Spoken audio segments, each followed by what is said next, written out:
तो चलिए सीधे चलते हैं उस असली कहानी की तरफ जिसने हॉरर की दुनिया के सबसे बदनाम किरदारों में से एक एनाबेल डॉल को जन्म दिया। सवाल ये है, एक मामूली सी गुड़िया आखिर बुराई का जरिया कैसे बन जाती है? यही वो सवाल है जो एनाबेल डॉल की खौफनाक कहानी की जड़ में है। और ये कहानी किसी भूता घर से नहीं, बल्कि एक सीधे साधे तोहफे से शुरू होती है। तो बात है साल 1970 की। डोना नाम की एक नर्सिंग स्टूडेंट को उसकी माँ ने क्रिसमस पर एक रैगडी एन डॉल गिफ्ट की, जो देखने में बिल्कुल आम थी। शुरू में तो डोना और उसकी रूममेट एंजी के लिए ये गुड़िया बस बचपन की एक याद थी, एक सजावट की चीज। डोना उसे अपने कमरे में रख देती थी और बस। ठीक है, तो अब यहाँ से कहानी में अजीब मोड़ आना शुरू होता है, क्योंकि बहुत जल्द घर में अजीब अजीब चीजें होने लगती हैं। डोना गुड़िया को एक जगह छोड़कर जाती, पर जब वो वापस आती तो गुड़िया कहीं और मिलती थी। मतलब उसकी जगह रोजाना अपने आप बदल रही थी। अब दोनों रूममेट्स हैरान परेशान। डोना को पूरा यकीन था कि वो गुड़िया को एक ही जगह रखकर जाती है, जबकि एंजी कहती थी कि उसे ही हर रोज गुड़िया को उठाकर उसकी असली जगह पर रखना पड़ता है। ये अजीब घटनाएं तब और बढ़ गईं जब एक रात डोना ने अपनी आंखों से उस गुड़िया का पैर अपने आप हिलते हुए देखा। और फिर शुरू हुआ नोट्स का सिलसिला। किसी छोटे बच्चे की लिखावट में लिखे हुए नोट्स, जिसमें बस लिखा होता था, मेरी मदद करो। अजीब बात यह थी कि ये चर्मपत्र पर लिखे थे, जो उन दोनों के पास था ही नहीं। ये नोट्स बस पता नहीं कहाँ से आ जाते थे। अब तक जो हो रहा था वो सिर्फ अजीब था, लेकिन अब कहानी एक खौफनाक मोड़ लेने वाली थी, जब उनका दोस्त लू एक रात उनके यहाँ रुका।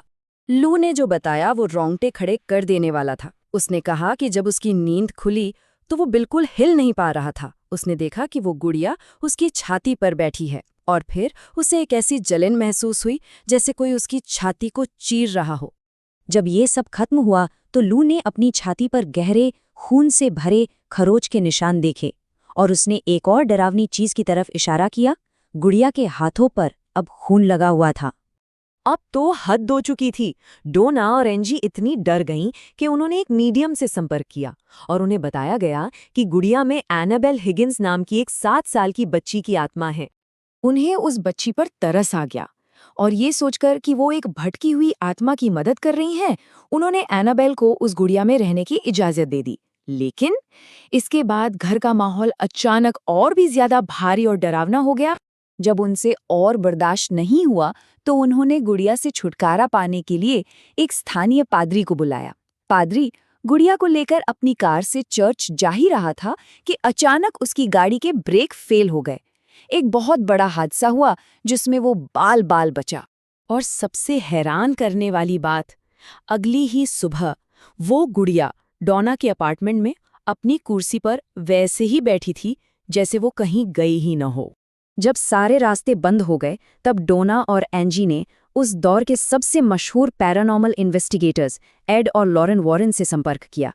और जैसे ही वॉरेन्स आए, लॉरेन ने उस बच्ची की आत्मा वाली कहानी को एक झटके में खारिज कर दिया। उन्होंने जो सच बताया वो कहीं ज्यादा भयानक था। तो सबसे जरूरी बात यहाँ ये है कि वो कोई बच्चे की आत्मा थी ही नहीं, वो एक गैर इंसानी, एक शैतानी ताकत थी। वो बस एक बच्ची होने का नाटक कर रही थी ताकि वो उनका भरोसा जीत सके और आखिर में उनकी आत्माओं पर कब्जा कर सके। वॉरेन समझ गए थे कि ये चीज कितनी खतरनाक है। उन्होंने फैसला किया कि सबकी सुरक्षा के लिए इस गुड़िया को तुरंत उस घर से निकालना होगा। और इससे अंदाजा लगाया जा सकता है कि वो इस खतरे को कितना बड़ा मान रहे थे। गुड़िया को एक स्थायी समाधान की जरूरत थी। वॉरेन्स उसे अपने साथ ले गए और उसे एक खास कांच और लकड़ी के केस में बंद कर दिया।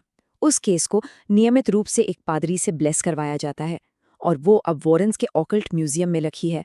बाहर एक साइन लगा है जो साफ साफ चेतावनी देता है, इसे बिल्कुल न खोलें। तो ये कहानी हमें एक बहुत ही परेशान करने वाले सवाल के साथ छोड़ जाती है। अगर एक आम सी दिखने वाली गुड़िया इतनी बड़ी शैतानी ताकत का जरिया बन सकती है, तो सोचिए और कौन सी चीजें हैं जो ऐसा कर सकती हैं।